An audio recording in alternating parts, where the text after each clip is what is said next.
በስመ አብ ወወልድ ወመንፈስ ቅዱስ አሐዱ አምላክ አሜን። በስመ አብ ወወልድ ወመንፈስ ቅዱስ አሐዱ አምላክ አሜን። በስመ አብ ወወልድ ወመንፈስ ቅዱስ አሐዱ አምላክ አሜን። ጾመ ነቢያት። ጾመ ነቢያት ለአባታችን ለአዳም የተሰጠው ተስፋ ነው። ለአባታችን ለአዳም የተሰጠው ይጠብቁ የነበሩ ነቢያት የጾሙት ነው። ነቢያት ስለ ክርስቶስ መምጣት በናፍቆት ይጸልዩ ይጾሙ ነበረ። ሲጠብቁት የቆዩት ተስፋ በጌታችን በመድኃኒታችን ሰው መሆን ተፈጽሞላቸዋል።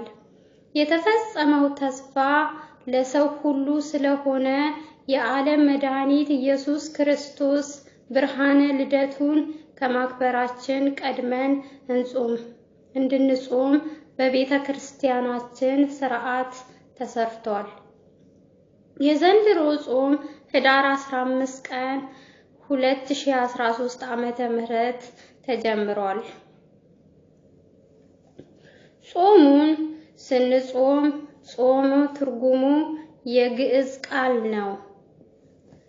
ለተወሰነ ጊዜ እህል ከመብላት ውሃ ከመጠጣት መታቀብ ማለት ነው። ወይንም ለተወሰኑ ወራት ከጥሉላት፣ ከስጋ፣ ከቅቤ፣ ከወተት፣ ከእንቁላል በአጠቃላይ ከእንስሳት ተዋጽኦ መከልከል ማለት ነው። እኒህን ብቻ ጾም ስለማያደርግ የቤተ ክርስቲያናችን ሊቅ ቅዱስ ያሬድ ስለ ጾም የሰው ልጆች ማድረግ ያለባቸውን ህዋሳትን ሁሉ በየራሳቸው ክፉ ከመስራት መቆጠብ አለባቸው ይላል። ዓይን ክፉ ከማየት፣ ጆሮ ክፉ ከመስማት፣ አንደበት ክፉ ከመናገር፣ እግር ወደ ክፉ ከመራመድ ይከልከል ይላል። አይምሮን ጎትተው ሰውን አስክረው የማይገባውን ከሚያሰሩ ከሚያሳስቡ የአልኮል መጠጦች፣ ሌሎችም መስማት ማየት የሌለብን ነገሮችን ሁሉ በጾም እንድንዋጋው እንድንከላከል ቅዱስ ያሬድ የቤተ ክርስቲያናችን ሊቅ ይነግረናል። እነዚህ ነገሮች ሁሉ መቆጣጠር ስንችል ነው ሰው በትክክለኛ ጾም ጾመ የምንለው። ጾም ትርጉም አግኝቶ ተተርጉሞ በተግባር ውሎ የምናገኘው ጾሙ መዋላችን ብቻ ትርጉም የለውም። ውለን መብላታችንን ብቻ ትርጉም የለውም። ጾም ሲጾም አንደበታችን መጾም አለበት። በአንደበታችን ብዙ ሰዎችን ገርፈናል። ያለ ቢላ የበላነው ስጋ አለ። ለዚህ ነው አንደበት ክፉ ከመናገር ይጹም የሚለው። በዓይናችን ክፉ ነገርን አይተን የማይገባንን ዓይናችን ሳያይ ምኞት የሚባለው አይኖርም፣ አይመጣም። ዓይናችን ስላየች አይቶ ወደ ልባችን ያቀርባል። ልባችን ደግሞ ምኞት የሚለውን ነገር ያፈልቃል። ምኞት ደግሞ አያልቅም። ጾመ ነቢያት በየዓመቱ ህዳር 15 ቀን ጀምሮ እስከ በዓለ ልደቱ ዋዜማ ድረስ የሚጾም ከሰባቱ አጽዋማት መካከል አንዱ ጾም ነው። እግዚአብሔር አምላክ ዓለምን ለማዳን ሲል የሰውን ስጋ ስለመልበሱ፣ ወደ ግብጽ ስለመሰደዱ፣ በባህረ ዮርዳኖስ ስለመጠመቁ፣ በትምህርቱ ብርሃናትን ጨለማውን ዓለም ስለማብራቱ፣ ለሰው ልጆች ድህነት ልዩ ልዩ መከራን ስለመቀበሉ፣ ስለመሰቀሉ፣ ስለሞቱ፣ ትንሣኤው፣ ዕርገቱ እና ዳግም ምጽአቱ በየዘመናቱ የተነሱ ቅዱሳን ነቢያት በመንፈስ ቅዱስ ተቃኝተው ትንቢት ተናግረዋል።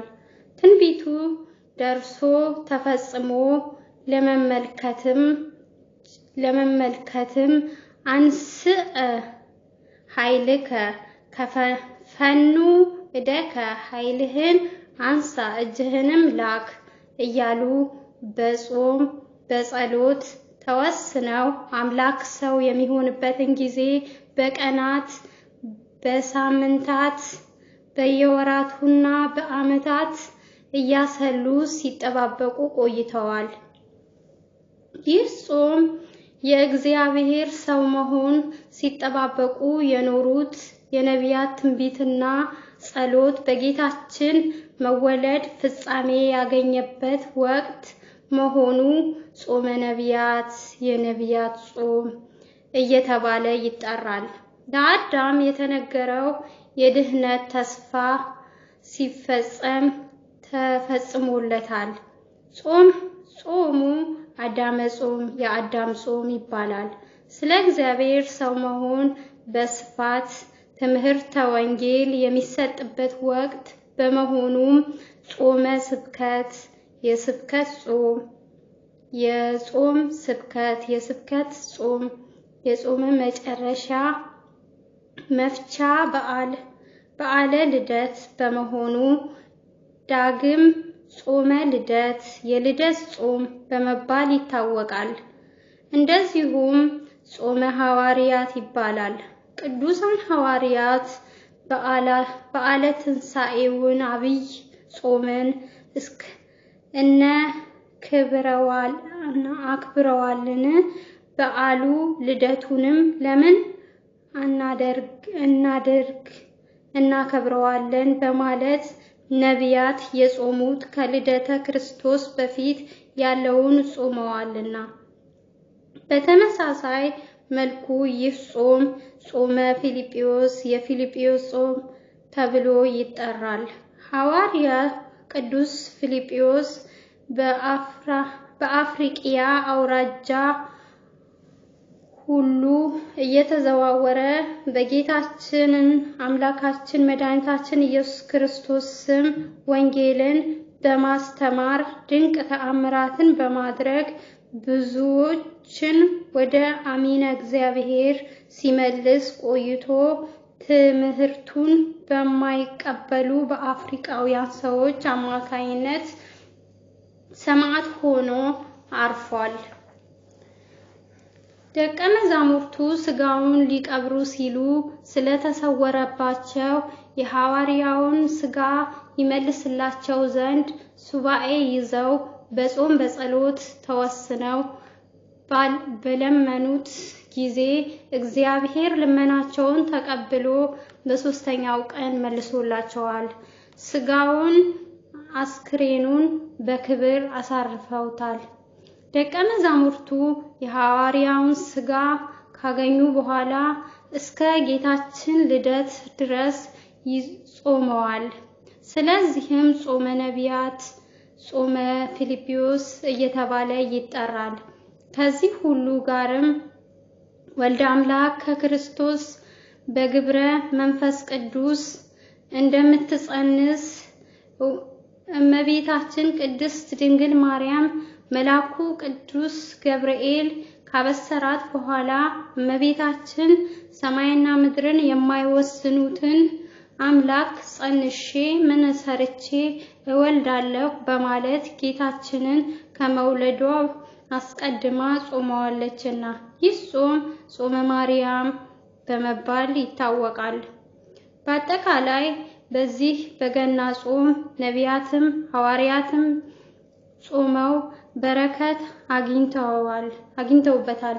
እኛም ምእመናን እንደነርሱ በረከትን እናገኝ ዘንድ ይህንን ጾም መጾም እንደሚገባን የቤተ ክርስቲያናችን አባቶች ሥርዓት ሰርተውልናል።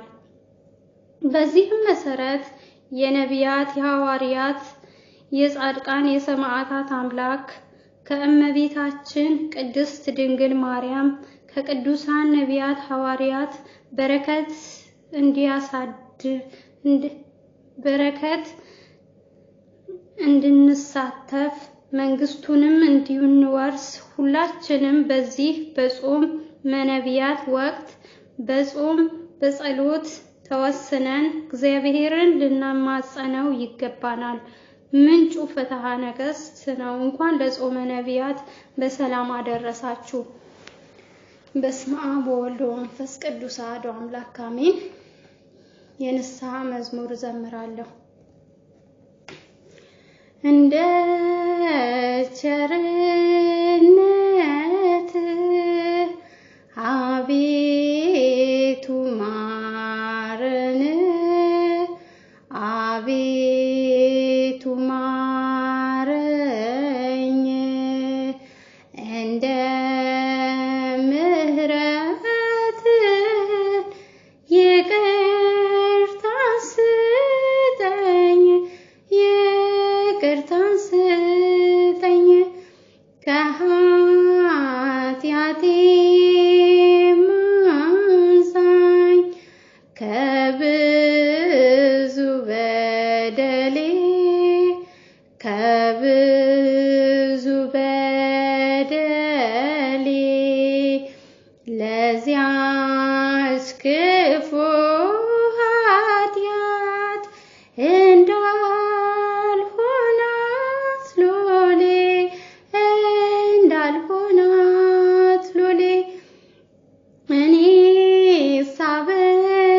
ሳበሳይ በደሌን ሳውቀው ጥፋቴን ሳውቀው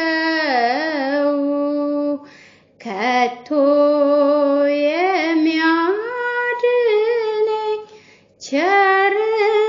ቸርነትህ ነው፣ ቸርነትህ ነው። አንተን ብቻ በደልኩ ክፉም አደረገው፣ ክፉም አደረገው። አሁን ይቅር በለኝ፣ ከፊትህ ወደቅን፣ ከፊትህ ወደቅን፣ ከፊትህ ወድቄ ስለምን አንተን ስማጸን አንተን መውደቄን ተመልከት አምላክ ከብርሃን አምላክ ከሰላም። ወስብሐት ለእግዚአብሔር ወለወላዲቱ ድንግል ወለመስቀሉ ክብር። ይቆየን። አሜን።